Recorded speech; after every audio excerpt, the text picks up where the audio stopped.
미국이 관세 전쟁에서 후퇴한 세 가지 이유. 도널드 트럼프 미국 대통령이 2일 대규모 상호관세를 부과해 전 세계를 상대로 관세 전쟁을 선포했다가 9일 중국을 제외한 다른 나라에 부과한 관세를 90일간 유예했습니다. 일주일 만에 후퇴한 것입니다. 미국 국채 가격 폭락.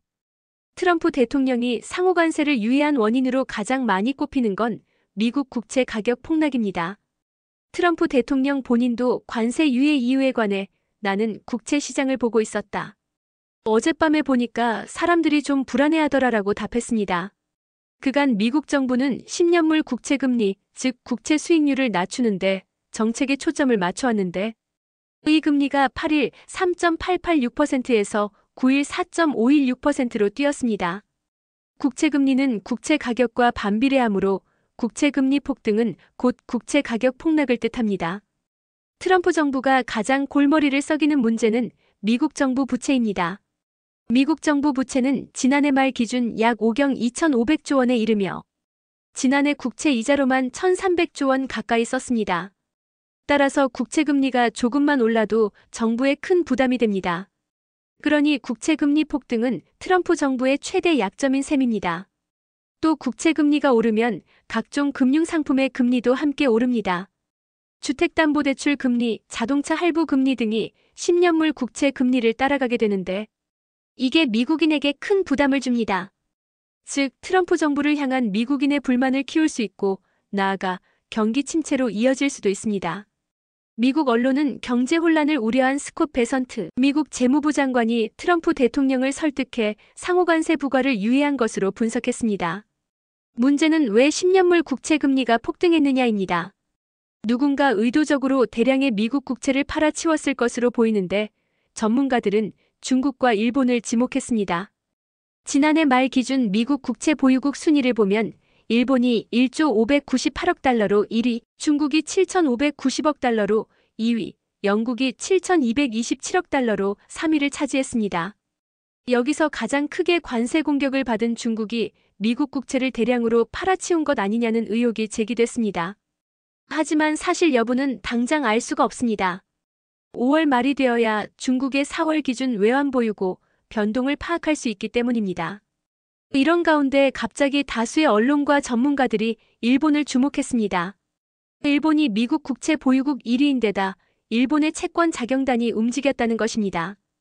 채권 자경단이란 경제정책에 관한 불만을 품고 채권을 팔아 정부에 항의하는 투자자를 말합니다.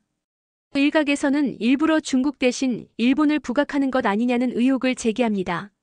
중국이 미국 국채를 팔아치우는 바람에 관세 전쟁에서 후퇴했다고 하면 중국에 패배했다는 걸 인정하는 꼴이 되고 이후 미중 관세 전쟁에서 미국이 불리해지기 때문입니다. 만약 정말 일본이 미국 국채를 팔아서 국채 가격이 폭락했다면 트럼프 대통령 기질상 일본에 강경한 발언을 쏟아냈을 것입니다. 그런데 트럼프 대통령은 일본을 향해 아무런 언급도 하지 않았습니다.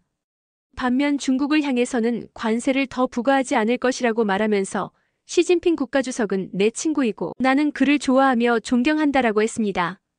또 중국의 전화를 기다리고 있다라고도 했습니다. 이걸 보면 중국이 미국 국채를 대량으로 팔자 트럼프 대통령이 긴장한 게 아닌가 싶습니다. 위안화 절하. 미국 국채 가격 폭락에 묻혀 잘 드러나지 않지만 중국의 위안화 평가절하도 미국에 타격을 줬습니다. 평가절하란 정부나 중앙은행이 환율을 올려 자국 화폐 가치를 인위적으로 내리는 것을 말합니다. 중국은 매일 아침 외환시장이 열리기 직전 중앙은행인 중국인민은행이 환율을 고시하고 여기서 2%까지 변동을 허용하는 독특한 환율 제도를 운용합니다. 중국인민은행은 9일 달러당 위안화 환율을 전날보다 0.04% 높은 7.2066위안으로 고시했습니다. 흔히 달러당 7.2위안을 중국 당국의 심리적 한계선으로 여겼기에 상당히 파격적인 조치라 할 수 있고 시장에서는 중국이 미국의 관세 공격에 맞서 환율 반격을 시작했다고 분석했습니다. 2018년 트럼프 1기 정부가 중국에 관세를 부과할 때도 중국은 위안화 가치를 10% 넘게 평가절하했습니다. 환율이 오르면 중국에서 미국으로 수출하는 물품의 가격이 내려가는 효과가 있어서 미국의 관세 인상을 상쇄할 수 있습니다. 영국의 파이낸셜 타임스는 미국의 관세 공격의 환율로 대응하는 게 그 어떤 대응 방안보다 정교하고 파급력이 큰 정책 수단이라고 분석했습니다. 중국의 환율 반격을 보면 플라자 합의가 떠오릅니다.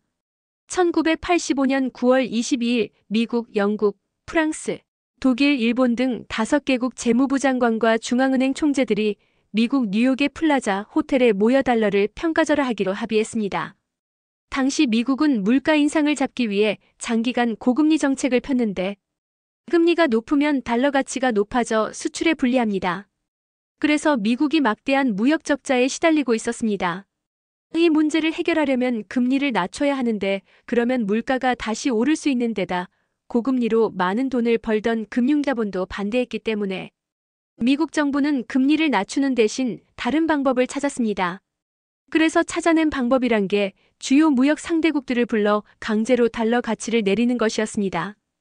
플라자 합의 결과 일본 엔화는 달러당 235엔에서 1년 후 120엔으로 떨어졌습니다. 일본에서 미국으로 수출하는 물건 가격이 거의 2배로 올랐으니 사실 관세 100%를 부과한 효과가 있는 셈입니다. 이렇게 보면 1985년 플라자 합의나 2025년 상호관세 폭탄이나 효과는 똑같은데 다만 환율을 조작하느냐, 관세를 조작하느냐의 차이만 있을 뿐입니다. 40년 전에는 독일, 일본, 영국, 프랑스가 미국의 공격 대상이었다면 지금은 중국이 미국의 주된 공격 대상입니다. 그런데 중국은 40년 전 독일, 일본 잡듯이 미국이 휘어잡을 수 있는 나라가 아닙니다.